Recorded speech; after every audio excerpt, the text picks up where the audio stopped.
Mesdames, Messieurs, bonsoir. Le sommaire de ce journal. Réfléchir à l'état des établissements humains et aux droits du peuple à un abri suffisant, c'est l'objectif de la Journée mondiale de l'habitat. L'édition 2019 met l'accent sur comment transformer les déchets en ressources grâce aux technologies de pointe. Consommer du champignon pourrait avoir des effets bénéfiques sur la santé. De l'avis des spécialistes, le champignon a des valeurs nutritives.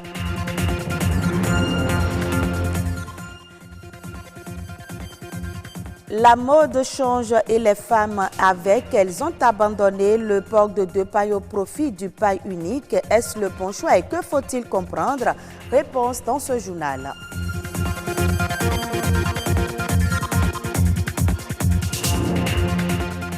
La communauté internationale célèbre ce 7 octobre la Journée mondiale de l'habitat, une occasion pour réfléchir à l'état de nos villes et villages. Cette année, la journée est placée sous le thème « Les technologies d'avant-garde en tant qu'outils innovants pour transformer les déchets en richesse ».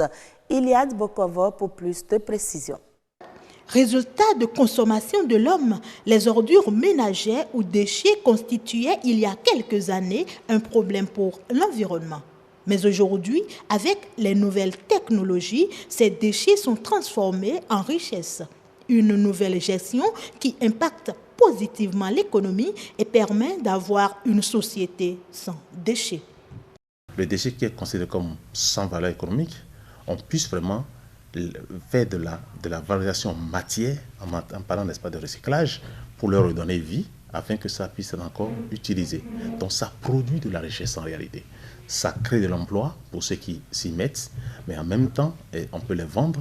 Et ce qui est intéressant sur le plan écologique, c'est que ça ralentirait, n'est-ce pas, en amont, l'utilisation, n'est-ce pas, d'autres matières vierges. Ce système qui permet de transformer les déchets en richesse connaît plusieurs étapes. Au niveau des ménages, où ces déchets sont rassemblés et conditionnés dans des poubelles, qui est le premier lieu, on va dire, le lieu de naissance des déchets. Et puis c'est là où nous produisons ces déchets, les ménages, les marchés, autres choses. Et ensuite, maintenant, il y a l'étape suivante qui est l'étape de la pré-collecte, où nous avons des jeunes, en fait des structures de pré-collecte qui s'occupent de l'enlèvement et qui les amènent à des endroits que nous appelons des points de regroupement. À ces points, on devait faire une collecte pour que cela puisse aller à la décharge finale. Nous avons ici aujourd'hui, au niveau, n'est-ce pas, de Cotonou, Ouessé, qui est le lieu d'enfouissement sanitaire, qui est supposé être la dernière étape où les déchets sont vraiment convoyés et qui sont traités de façon convenable, afin qu'on minimise les impacts environnementaux. Tout ceci pour le bien-être physique, psychologique, social et économique de l'homme. Un bien-être qui passe également par un logement salubre. Ce système vous permet de rendre plus vert, c'est-à-dire que vous pouvez avoir des espaces de fleurs, vous pouvez avoir de petits jardins à la maison. Donc, votre maison est verdoyante. Et quand on parle d'arbres, quand on parle de végétaux, on parle forcément aussi d'un cadre propice à la bonne respiration. Célébrée le premier lundi du mois d'octobre de chaque année, la Journée mondiale de l'habitat vise à approfondir la réflexion sur l'état des villes en rapport avec le droit fondamental à un logement décent. Car avoir une vie décente, c'est avoir également un logement décent. Il existe plus d'1 million d'espèces de champignons et on en découvre encore de nouvelles.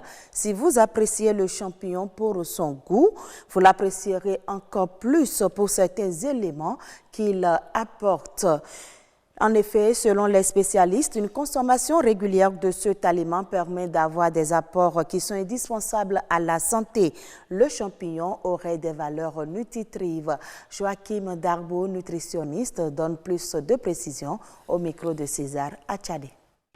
Les champignons comestibles, c'est une variété de champignons parmi toutes les espèces de champignons qu'il y a, mais qui peuvent être consommés pour l'alimentation. Donc, ce ne sont pas des champignons vénéneux. Le champignon est un peu riche en tout, c'est-à-dire qu'il y a des glucides, il y a des lipides, il y a des protéines à l'intérieur. Vous avez des vitamines, du complexe B, vous avez de la vitamine C en quantité assez intéressante. Vous avez également des minéraux. Alors là, c'est intéressant parce que vous avez du magnésium, vous avez du cuivre, du zinc, du potassium et d'autres minéraux très très intéressants. Un peu de fer aussi. Consommer du champignon n'est pas quelque chose d'extraordinaire par rapport aux autres aliments. C'est un aliment qui permet d'améliorer l'alimentation. Donc avec sa contenance en vitamine C, ça va vous aider à lutter contre les cancers à cause de l'antioxydant qu'est la vitamine C. Avec le magnésium, vous pourrez équilibrer donc votre alimentation. Vous pourrez veiller à ce que vous ayez une alimentation plus saine, plus équilibrée avec ça. Oui, en théorie, le champignon peut remplacer la viande et le poisson à cause des protéines qu'il contient. Maintenant, en pratique, c'est une affaire de digestibilité, c'est-à-dire que une fois le champignon consommé, l'organisme ne peut pas extraire tous les nutriments qui sont contenus dans le champignon. Donc, il vous faudra consommer une certaine quantité avant de pouvoir dire que vous pouvez remplacer valablement le poisson ou la viande. Alors, le champignon, pour la conservation, cela dépend de comment vous l'avez acquis. S'il est déjà séché, vous n'avez pas de souci. Si vous l'avez acquis frais, ça veut dire que vous devez le nettoyer et le mettre au réfrigérateur 3 à 4 jours maximum. Et puis si vous voulez le manger directement, bon, vous le faites cuire, vous le consommez comme ça. Et si vous voulez vraiment avoir une alimentation équilibrée complète, il faut consommer une variété d'aliments. Donc les champignons, tous les aliments que vous trouvez, surtout des fruits, beaucoup de légumes, ça vous garantit d'avoir un apport conséquent et vous protège contre beaucoup de choses. Donc en nutrition, nous disons qu'il n'y a pas de super aliments. Tous les aliments ont leur place dans notre assiette.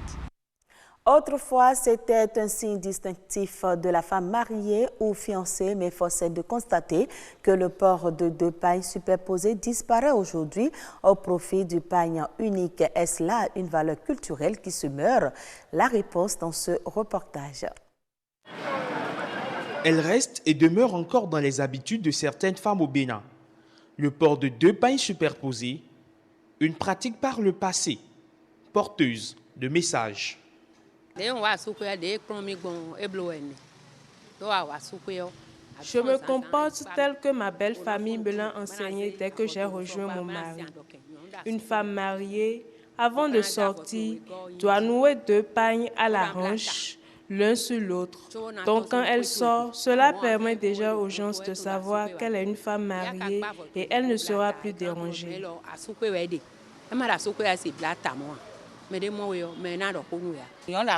Une femme au foyer doit nouer 2 pagnes pour sortir, ce qui permet de la différencier d'une femme célibataire.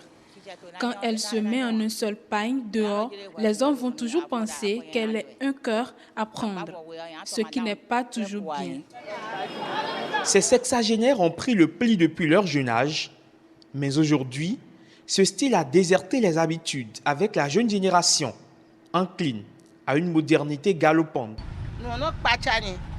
Je m'étonne même du fait qu'aujourd'hui, les jeunes dames mariées viennent au marché pour acheter 3 mètres de tissu. Alors qu'avant, nos parents prenaient la pièce. Là, la femme coud 6, le papa coud et le reste est donné aux enfants. C'est une identité culturelle qui est menacée, remarquent certaines personnes convaincues de l'opportunité du port de pagne africain en double. Ils prônent d'ailleurs un retour aux sources. Les jeunes filles d'aujourd'hui sont en train de perdre les valeurs africaines. D'accord? Nous, en tant que mamans, quand on les voyait, en même temps, on sait que c'est des femmes au foyer, c'est des mamans. C'est-à-dire qu'elles mettent dans leur accoutrement déjà, elles donnent l'image de la femme africaine. Entre tradition et modernité, l'idéal est de trouver la panacée pour les alliés à travers la mode. C'est tout un patrimoine qui se vend et s'exporte. On ne va pas se fatiguer de sensibiliser, de toujours parler. Les mamans, les papas, c'est surtout à la maison qu'il faut enseigner les enfants, qu'il faut éduquer les enfants. Pas tout vient de la maison.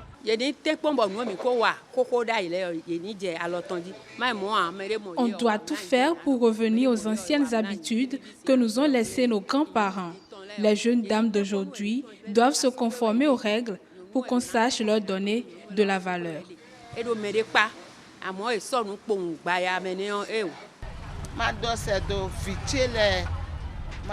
Je dirais à mes enfants, mes sœurs, mes mamans, que nous devions prendre soin de ce précieux cadeau que Dieu nous a donné. La femme est sacrée. Lorsque nous laissons tout en vrac comme ça, demain, il sera difficile de se trouver un bon mari.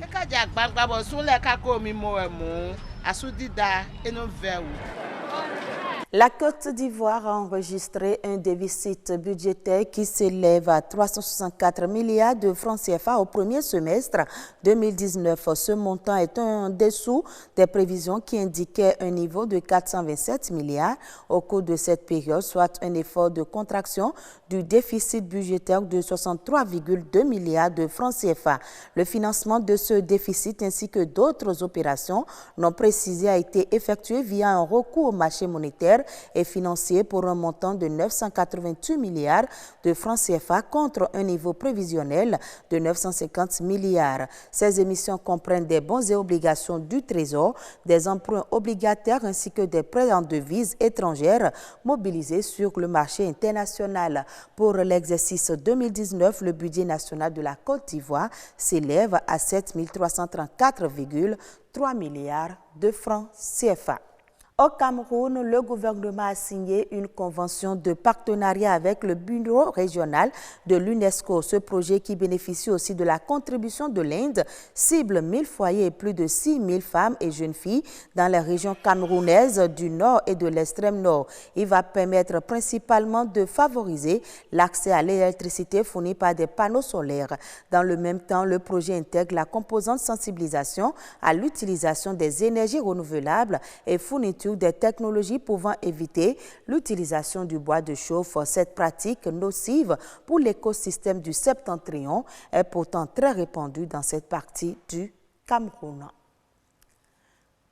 Et c'est la fin de cette édition. Très bonne suite de nos programmes.